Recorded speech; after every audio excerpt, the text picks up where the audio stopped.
Commander Vex-Nine stared at the holographic display, his 4 eyes blinking in disbelief. The human prisoner sat in the interrogation chamber, completely relaxed, as if he were attending a casual dinner party instead of facing execution. This Marine, Marcus Kane, had single-handedly destroyed 3 of their most advanced battle cruisers. 3! And now he sat there, humming some primitive human melody. "Impossible," muttered Sub-Commander Krill, her tentacles writhing with frustration. "The humans should have surrendered months ago. Their technology is inferior. Their ships are outdated. Their weapons are—" She paused, searching for the right word. "Pathetic?" suggested Vex-Nine dryly. "Exactly. So why? Why are we losing this war?" The question hung in the air like a bad smell. The Galactic Coalition had been so confident. Humans had only been spacefaring for 2 centuries. 2 measly centuries. Most civilizations needed at least 5,000 years to develop decent shield technology. Yet, somehow, these bipedal primitives were making the mighty coalition look like amateur space cadets. "Perhaps," said Vex-Nine slowly, "it's time we asked the human directly." Krill's tentacles stopped writhing. "You want to. Talk to it." "Him," corrected Vex-Nine. "The humans get very upset when you call them it.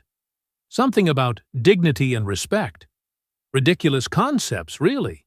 But they seem to fight harder when you ignore them." The interrogation chamber was standard coalition design, sterile white walls, uncomfortable seating, and just enough lighting to make everyone look slightly green. Marcus Kane, however, seemed immune to the intimidation factor. He was actually tapping his foot to some internal rhythm, occasionally chuckling at private jokes. "Human," began Vex-Nine as he entered the chamber, trying to sound authoritative. "Marine," corrected Kane without looking up. "Marcus Kane, Gunnery Sergeant, serial number." He rattled off a string of numbers that meant absolutely nothing to Vex-Nine. "Yes, well—" Vex-Nine sat across from the human, noting how Kane's eyes tracked every movement. Predator instincts. How disturbing. "I have questions about your species' military tactics." Kane finally looked directly at him, and Vex-Nine felt a chill run down his spine. Human eyes were unsettling, too focused, too intelligent, too hungry. "Shoot," said Kane. Vex-Nine instinctively reached for his sidearm. Kane burst into laughter. "Not literally, Commander. It's an expression. Means, go ahead, ask your questions." "Ah." Vex-Nine felt foolish, which only made him more irritated. "Your species has been at war with the Coalition for 8 months. By all logical calculations, you should have been defeated within weeks." "Logic's overrated," Kane shrugged. "Besides, you guys made one tiny little mistake." "Which was?" Kane's grin was absolutely predatory. "You assumed we wanted to win." Vex-Nine blinked all 4 eyes simultaneously. "I beg your pardon?" "See, that's your problem right there," Kane continued, leaning back in his chair like he owned the place. "You think like civilized beings. You calculate odds, minimize losses, seek favorable terms for surrender. Very reasonable. Very alien. And humans don't think this way." "Oh, we can," Kane admitted. "But here's the thing about humans, Commander. We're not reasonable. We're not logical. And we're definitely not civilized. We're persistence hunters from a death world where everything wants to kill us, including the weather." Vex-Nine made a note on his datapad. "Explain persistence hunting." "Picture this," Kane said, warming to his subject. "You're a gazelle. Fast, agile, smart. You see a human in the distance. Slow, clumsy, clearly inferior. So you run, and you easily outpace the human. But then—" Kane's smile widened. "The human keeps coming. Not fast, but steady. Always steady. You rest, eat, sleep, and there's the human again. Still coming, always coming. That sounds inefficient. Terrifying is the word you're looking for, Kane corrected. Because eventually, Commander, the gazelle gets tired, its heart gives out, its legs fail, and the human is still coming, still fresh, still hungry. Vex-Nine felt his throat go dry. Are you suggesting? I'm not suggesting anything, Kane interrupted. I'm telling you exactly what's happening. You started this war expecting a quick victory. Reasonable expectation, given the circumstances. But humans don't do quick defeats. We do long, bloody, expensive victories. The kind that cost everyone involved more than they ever wanted to pay. But your losses have been enormous. Kane nodded cheerfully. Yep. Thousands dead. Entire fleets destroyed. Cities burned. It's been a real bloodbath. Then why continue? Why not surrender? The human's expression suddenly became very serious. Very cold. Because, Commander, you made the mistake of thinking human lives are the only thing we're willing to sacrifice. Before Vex-Nine could ask what that meant, alarms began blaring throughout the ship. Emergency lights bathed everything in angry red, and the artificial gravity fluctuated ominously. What's happening? Demanded Vex-Nine, activating his communicator. Sir, came Krill's panicked voice. Long-range sensors are detecting massive energy signatures approaching our position. It looks like they're human ships, but the readings are impossible. Kane was humming again. That same irritating melody. How many ships? Asked Vex-Nine. That's the problem, sir. We can't get an accurate count. The energy signatures are unlike anything we've seen. It's as if they're masking their true numbers somehow. Classic misdirection, Kane commented helpfully. Humans love their magic tricks. Vex-Nine glared at the prisoner. You knew this was coming. I suspected, Kane admitted. See, Commander, you've been fighting humans for 8 months. But you haven't been fighting all the humans. Explain. Kane stood up slowly, and Vex-Nine realized the human hadn't been restrained.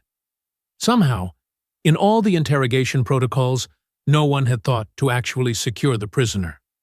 How embarrassingly oversight was that? Earth has been at peace for exactly 137 years, Kane began, pacing the small chamber. No major conflicts, no wars, just peace. Do you know what happens to warriors during peacetime, Commander? They retire? Kane's laugh was genuinely amused. Oh, that's adorable. No, Commander. They get bored, restless. They train, they plan, they prepare. They dream of glorious battles and heroic deaths. For 137 years, the greatest military minds in human history have been sitting around with nothing to do except think of new and creative ways to kill their enemies. The ship shuddered as something impacted the hull. Sir! Krill's voice was approaching panic levels. They're not attacking us directly. They're attaching something to the hull. Kane nodded approvingly. Boarding pods. Old-fashioned, but effective. Humans prefer face-to-face combat when possible. More personal that way. How many soldiers could they possibly have brought? Vex-Nine demanded. All of them, Kane replied simply. That's impossible. Your population centers, your military installations, we've been monitoring them for months.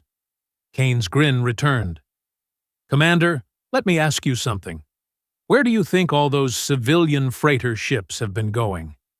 You know, the ones that have been launching from Earth at a rate of about 50 per day for the past 6 months? Vex-Nine felt ice form in his blood. You don't mean...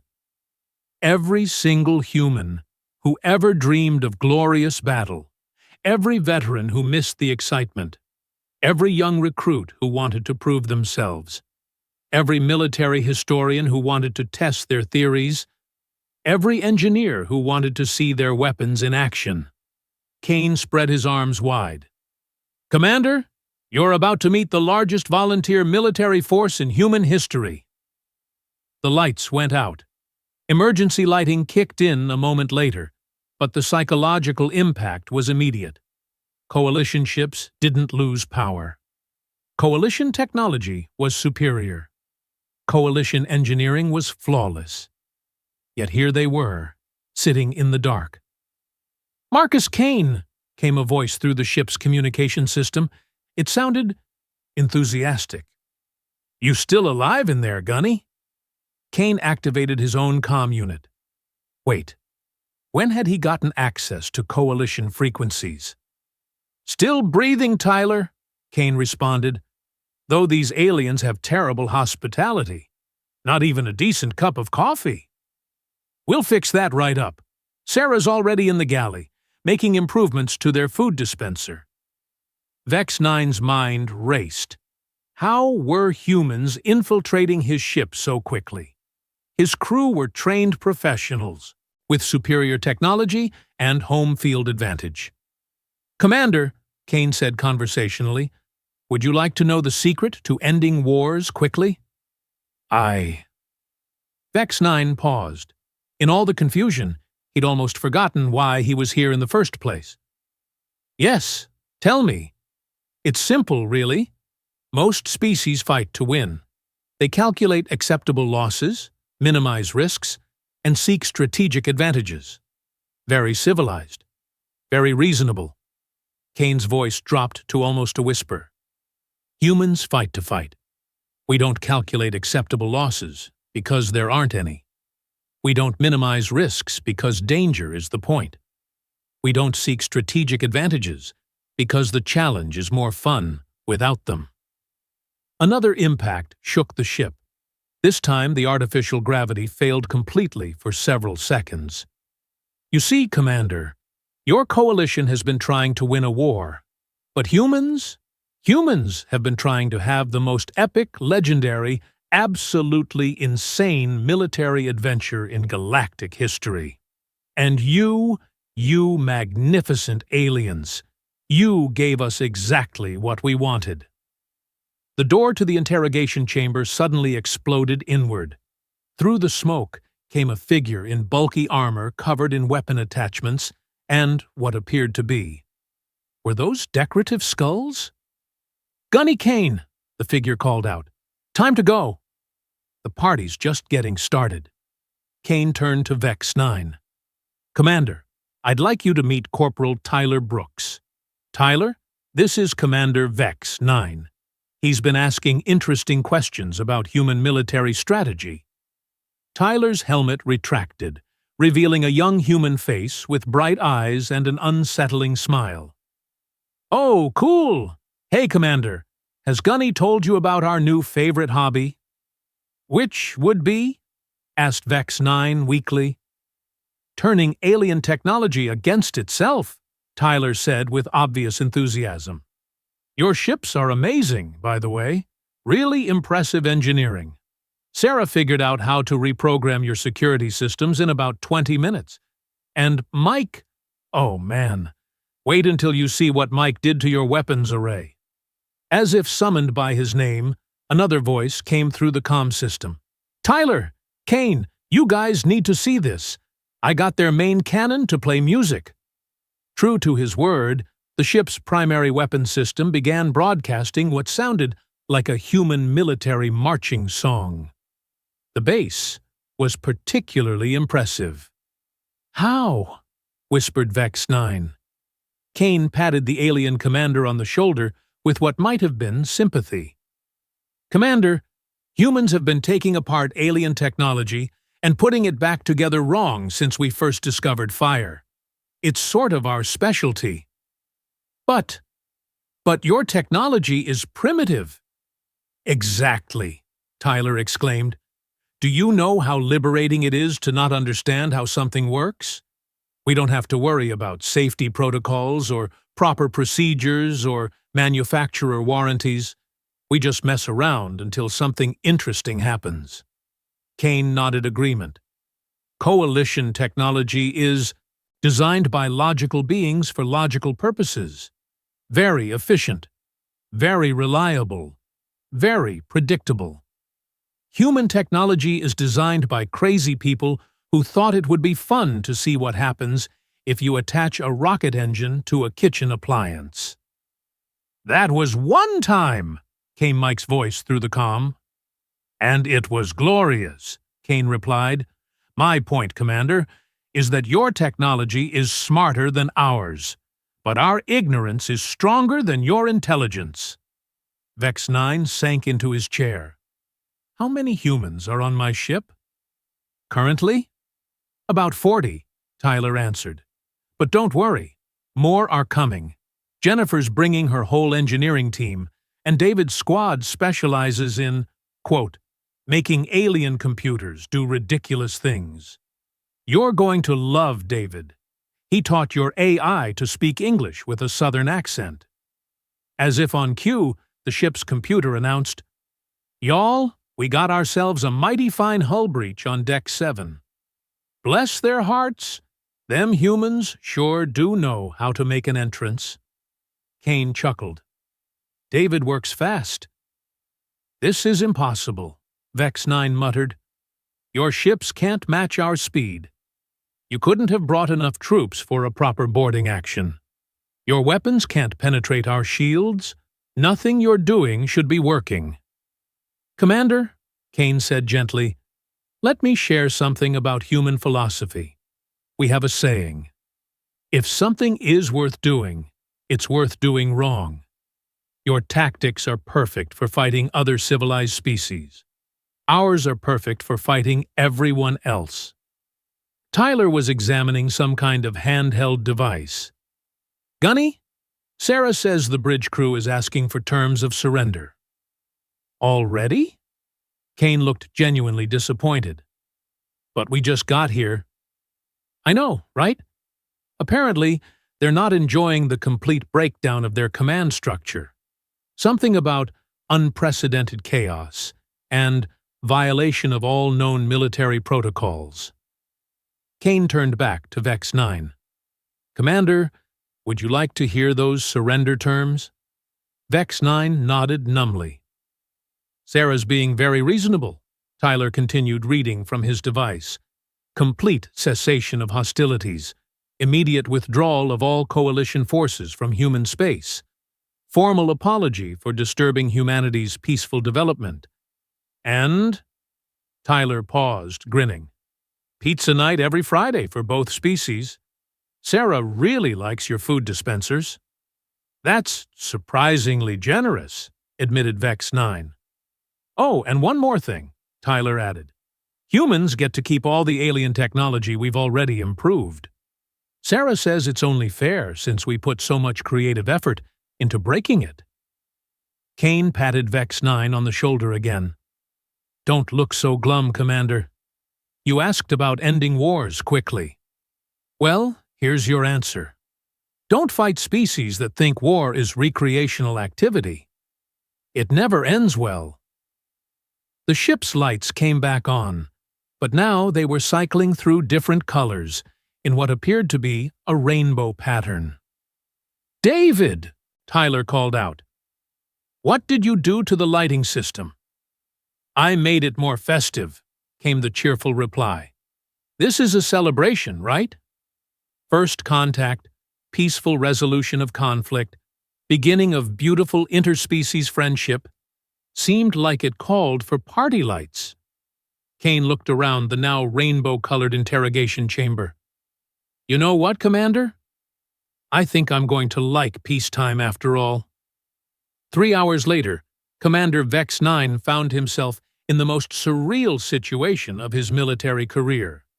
He was sitting in his own command center, watching a human named Sarah demonstrate how she had turned their quantum navigation computer into what she called the galaxy's most advanced pizza oven.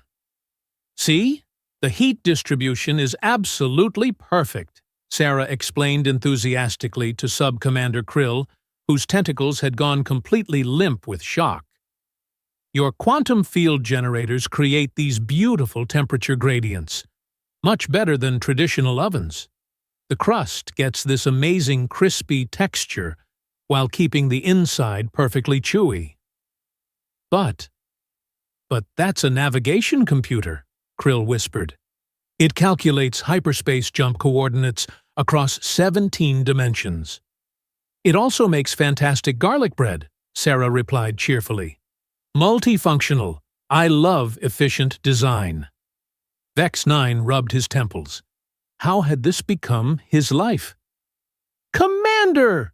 Tyler Brooks bounced over, his armor now decorated with what appeared to be coalition rank insignia arranged in completely wrong patterns.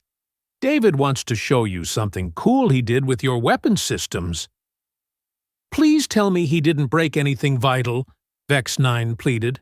Break? Oh no, sir. He improved everything. Watch this. Tyler activated his comm unit. David, show the commander your masterpiece. The ship's main view screen flickered to life, displaying what should have been tactical information about surrounding space. Instead, it showed a primitive human entertainment program featuring small yellow creatures hitting each other with mallets. I linked your targeting computers to Earth's entertainment networks. David's voice crackled with pride through the speakers. Now, your weapons array can stream movies, music, games, whatever. Plus, I figured out how to make your plasma cannons shoot in rhythm with the audio. It's like the ultimate sound system. Vex-Nine watched in horrified fascination as his ship's primary armament began firing harmless light pulses in perfect synchronization with the entertainment program's soundtrack. This is a violation of every weapons safety protocol in existence, he muttered. I know, right? David's enthusiasm was infectious, even through the comm system. Isn't it awesome? Oh, and I also taught your shield generators to create geometric patterns. Jennifer says it's like flying inside a kaleidoscope. Marcus Kane appeared at Vex-Nine's shoulder, munching on what appeared to be coalition emergency rations that had been somehow transformed into something resembling human food. Not bad, Kane commented, though whether he was referring to the food or the light show was unclear. Your people certainly build things to last. Those rations are designed to provide basic nutrition during crisis situations, Vex-Nine said weakly. They taste way better with hot sauce, Kane replied. Mike found your chemical synthesis lab and started experimenting. Turns out your equipment can make condiments that don't technically exist in nature. The flavor combinations are creative. On cue, Mike's voice echoed through the ship's communication system. Hey everyone! I just invented a new spice that tastes like the concept of purple. Who wants to try my latest batch of impossible tacos? Vex-Nine stared at Kane. Your species has been aboard my vessel for less than 4 hours, and you have already turned our navigation computer into a cooking device, our weapons into entertainment systems, our shields into art projects, and our laboratory into. What exactly is Mike doing in there? Science, came Mike's cheerful reply from somewhere in the ship. Beautiful, terrible science. I just made a sandwich that technically exists in 6 dimensions simultaneously. That's not how dimensions work, Krill whispered. It is now, Mike responded. I also figured out how to make your replicators produce food that tastes like emotions. The nostalgic happiness soup is particularly good. Kane patted Vex-Nine on what he hoped was a shoulder. Commander, let me ask you something. In all your years of military service, have you ever actually enjoyed your job? Enjoyed? Vex-Nine considered the question. Military service is about duty, honor, protecting the coalition from threats. Right, but have you had fun doing it? Fun is not the purpose of military service. Kane nodded as if he had expected that answer. See, that is the fundamental difference between human and alien military philosophy. You fight because you have to. We fight because we want to. But fighting is dangerous, destructive. People die. Yep, Kane agreed. That is why it matters. If there were no stakes, no risk, no possibility of glorious failure, where would be the point? Jennifer's voice suddenly rang out through the ship. Attention, everyone! I have successfully integrated human music theory with coalition harmonic resonance technology. Our new friendship anthem is ready for its debut performance. The ship's entire hull began vibrating in complex rhythms that somehow managed to be both alien and catchy. Crew members throughout the vessel found themselves unconsciously tapping appendages in time with the beat. How is she doing that? Vex-Nine asked in wonder. Jennifer has a doctorate in both acoustical engineering and interspecies communication theory, Kane explained. Also, she plays 12 different musical instruments and composes symphonies for fun. Humans like to stay busy. But she is a soldier. Marine, Kane corrected automatically. And yes, Sea Commander, humans do not compartmentalize the way other species do. We don't separate warrior from artist, scientist from poet, engineer from musician.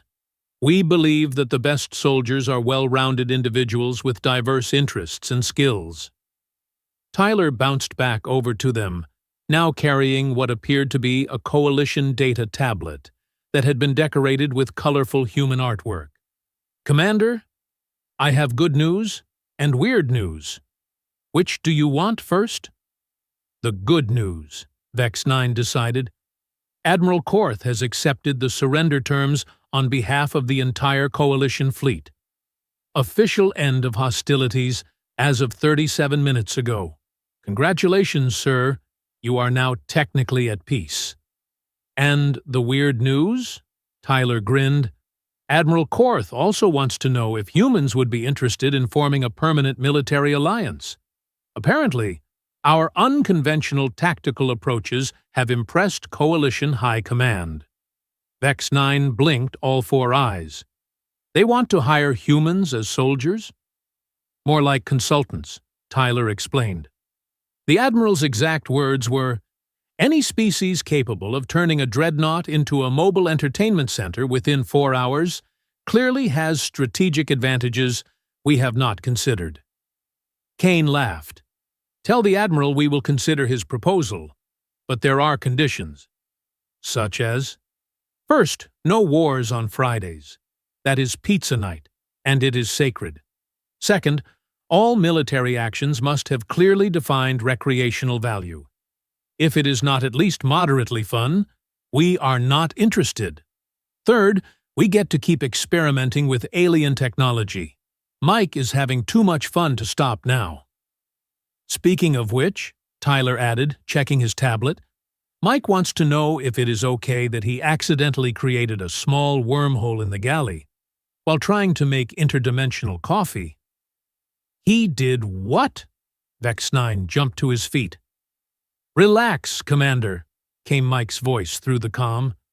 It is a very small wormhole, barely noticeable, and the coffee it produces technically exists in multiple realities simultaneously, so you get way more caffeine per cup.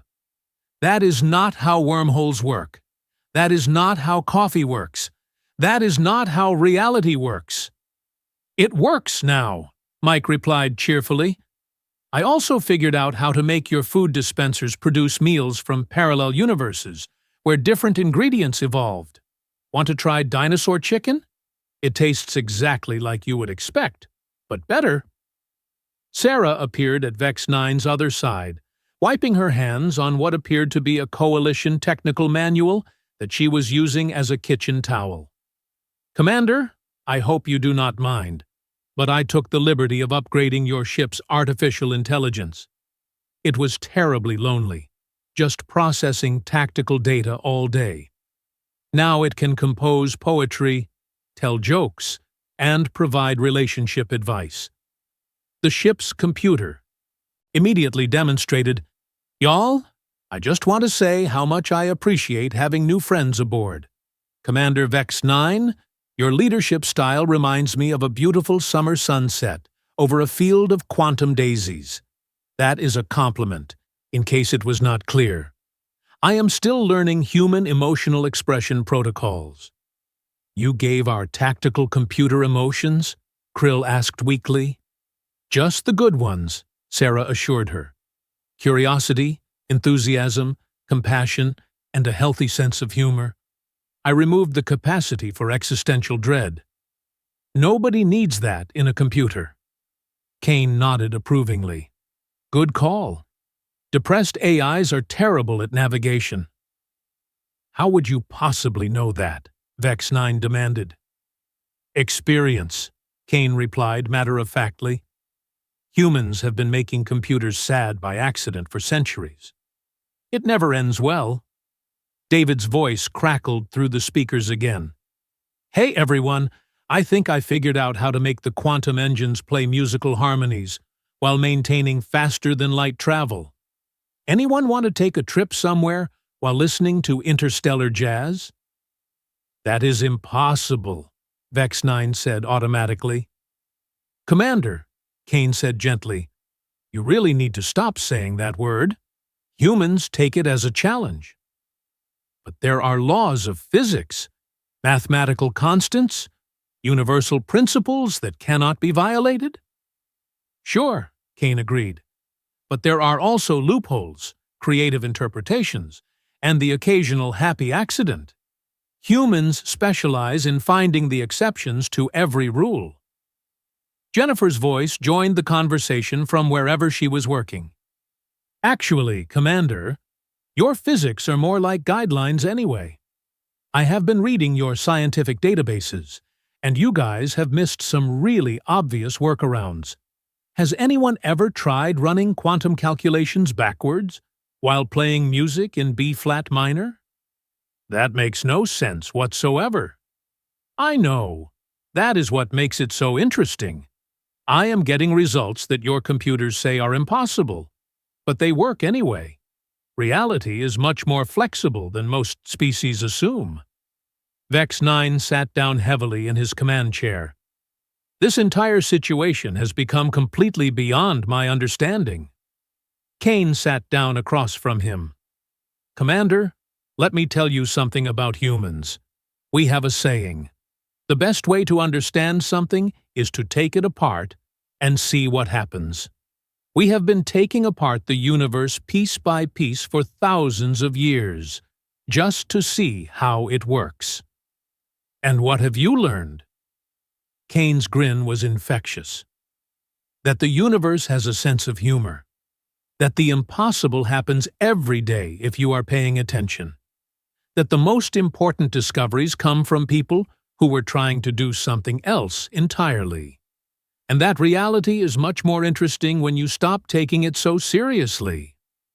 Tyler bounced over again, this time carrying what appeared to be a collection of coalition equipment that had been artistically rearranged into a sculpture.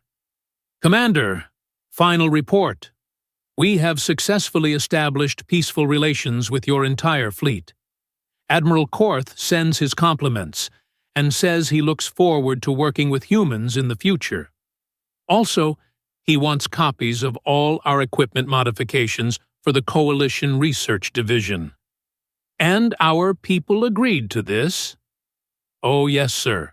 In fact, Sarah already started teaching their engineers her pizza oven technique. Mike is setting up interdimensional cooking classes. David is giving seminars on creative weapon system applications. And Jennifer is organizing the first interspecies musical collaboration in galactic history." Kane stood up, stretching muscles that had been tense for months. "Commander, I think this is the beginning of a beautiful friendship."